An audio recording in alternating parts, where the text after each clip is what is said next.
Queridos hermanos, en estos domingos, la liturgia de la Iglesia nos está presentando como primera lectura al profeta Isaías, que nos anuncia la salvación. Esto dice el Señor, nos narra la primera lectura. Le dice al mayordomo de palacio, le dice al mayordomo del rey que se pavonea por las calles, que se pasea en carrozas como si él fuera el rey. Se dirige con palabras duras, con palabra crítica y hasta como una palabra de amenaza, porque este mayordomo de palacio confía más en su poder, confía más en su poder político que en el poder de Dios, que en el poder salvador de Dios. Y por eso le dice, te echaré de tu puesto, te destituiré de tu cargo, y aquel mismo día llamaré a mi siervo, a Eliacim, el hijo de Hilcías, y a él le vestiré la túnica, le ceñiré la banda, y le daré tus poderes. Y será un padre para los habitantes de Jerusalén y para la casa de Judá. Pondré la llave del palacio de David sobre su hombro, porque él, lo que abra, nadie lo cerrará, lo que él cierre, nadie lo abrirá. De alguna manera, esta lectura, queridos hermanos, ya anuncia el poder de las llaves que el mismo Jesús da a Pedro, y en la persona de Pedro a los demás discípulos, y en la persona de los discípulos a su iglesia. Lo que ates aquí en la tierra, quedará atado en el cielo. Lo que desates aquí en la tierra, quedará desatado en el cielo. Esta es la enseñanza, pues, de la primera lectura. Pondré la llave de David sobre tu hombro. Lo que él abra, nadie lo cerrará. Lo que él cierre, nadie lo abrirá. La segunda lectura. Estamos escuchando también como segunda lectura la carta del apóstol San Pablo a los romanos. Y el apóstol, en esta segunda lectura, rebosa de alegría, rebosa en alabanza por la inescrutable sabiduría divina, y con humildad de corazón confiesa que Dios hace con sus hijos solamente lo que es perfecto, lo que es sabio y lo que es en provecho de ellos. Qué inmensa y rica es la sabiduría y la ciencia de Dios, dice el apóstol.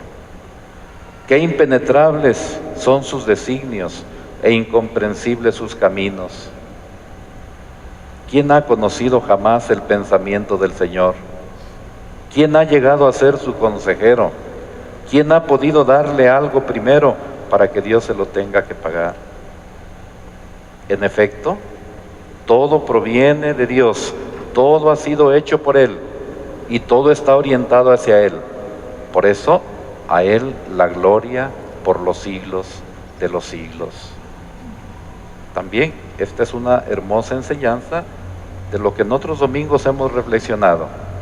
Cómo Dios es el único sabio, cómo Dios es el único perfecto, el único santo. Pero nosotros, sus hijos, estamos llamados a participar de esa santidad, de esa sabiduría y de esa gracia de Dios. Decía pues que el apóstol hoy rebosa de alegría, y este texto de la carta a los romanos es un hermoso cántico de alabanza al Señor. Qué inmensa, qué rica es la sabiduría y la ciencia de Dios. Qué impenetrables son sus designios, qué incomprensibles son sus caminos. Todo proviene de Dios. Y eso también en otros domingos lo hemos reflexionado. Del cielo, de lo alto, nos viene todo don, toda bendición, toda gracia.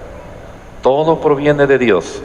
Todo ha sido hecho por Él y todo está orientado hacia Él. Por eso, a Él la gloria y el honor por los siglos de los siglos. Y la tercera lectura, el Evangelio que escuchamos, es esa pregunta que Jesús hace a sus discípulos cuando llega a la región de Cesarea de Filipo. ¿Quién dice la gente que soy yo? Se encuentra una gran variedad de respuestas. Unos dicen que eres Elías, que eres Jeremías, que eres Juan el Bautista, que eres alguno de los profetas del Antiguo Testamento que ha vuelto a la vida. Quiere decir que no conocían lo suficientemente al Señor, a Jesús. Tenían noción de Él. Dicen que eres Elías, dicen que eres Juan el Bautista, dicen que eres un profeta del Antiguo Testamento. No lo conocían lo suficiente, tenían noticias de Él. Por eso la segunda pregunta va más dirigida a los apóstoles. Pero ahora, ¿quién soy yo para ustedes? Y Simón Pedro, movido por el Espíritu de Dios, contestó: tú eres el Cristo, el Hijo de Dios vivo. Tú eres nuestro Salvador. Estas son dos, pues, de las preguntas que hace Jesús a sus discípulos. ¿Quién dice la gente que es el Hijo del Hombre? Y luego, ¿ustedes quién dicen que soy yo? Podemos pensar que Jesús escucha distraídamente lo que le dicen los demás, que eres Juan el Bautista, que eres Elías, que eres Jeremías, y se desentiende, porque le interesa más la respuesta de sus discípulos, de los que lo siguen, de los que escuchan su predicación. Por eso, la segunda pregunta es: ¿quién soy yo para ti? ¿Qué represento a tus ojos? ¿Cuánto importo en tu vida? Y Jesús espera algo más que una simple declaración. Espera una verdadera profesión de fe. Por eso la respuesta de Pedro. Pedro tomó la palabra, dice el Evangelio de hoy, y le dijo a Jesús: tú eres el Mesías, el Hijo de Dios vivo.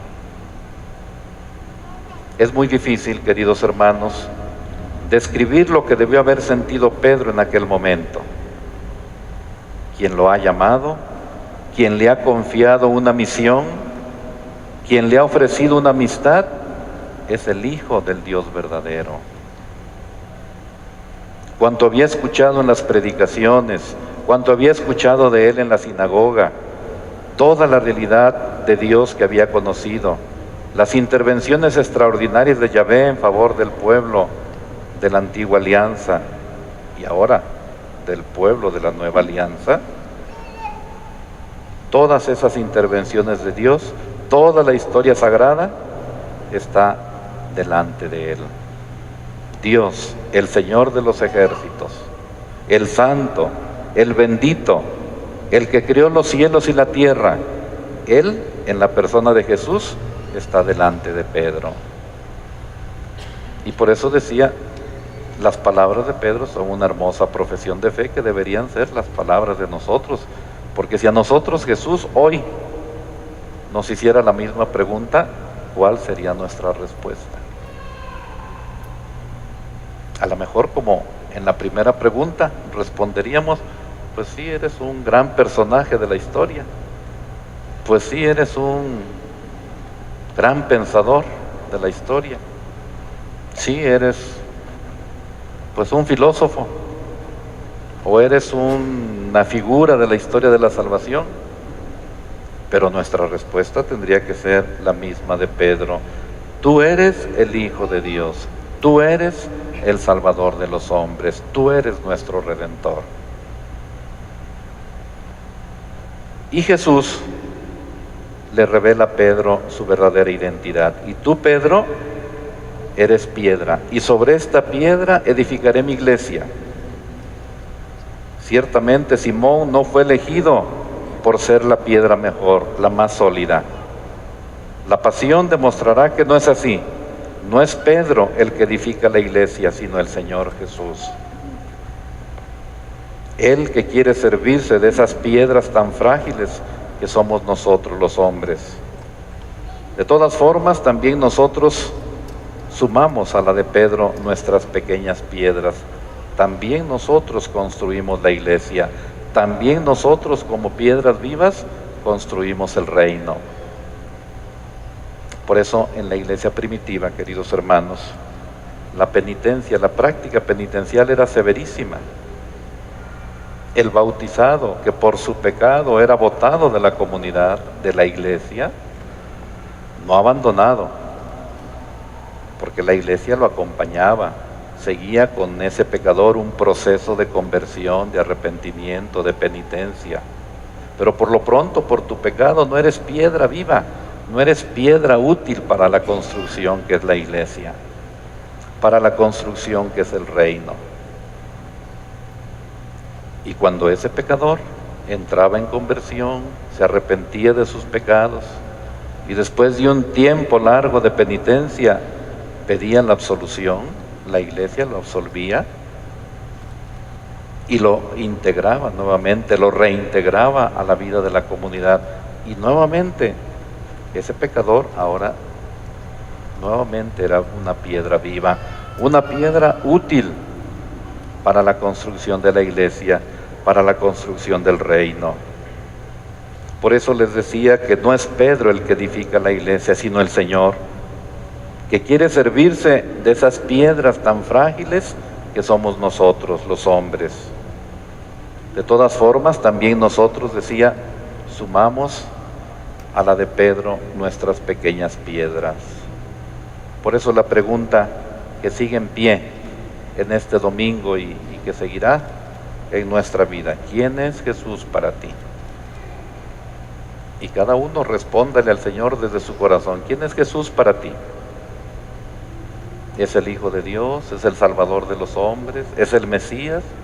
¿O es un personaje más de la historia? Eso sí, un personaje importante, porque fue tan importante su presencia en la historia que dividió la historia de la humanidad, la historia universal, en antes y después de Cristo, en Antiguo y Nuevo Testamento. Pues pidámosle al Señor, queridos hermanos, en nuestra Santa Misa Dominical, que podamos amarlo como Él nos manda y desear lo que Él nos promete, para que en medio de las preocupaciones del mundo, porque todos tenemos nuestras preocupaciones en esta vida, para que en medio de las preocupaciones del mundo, nuestros corazones estén firmes en Él y nuestra fe sea en Él como el único Salvador del mundo. Pues con esos sentimientos, queridos hermanos, vamos a continuar participando en nuestra Santa Misa Dominical y pidiéndole al Señor que, como Pedro, podamos hacer esta hermosa profesión de fe. Señor, tú eres el Hijo de Dios, tú eres el Salvador de los hombres, tú eres nuestro Redentor.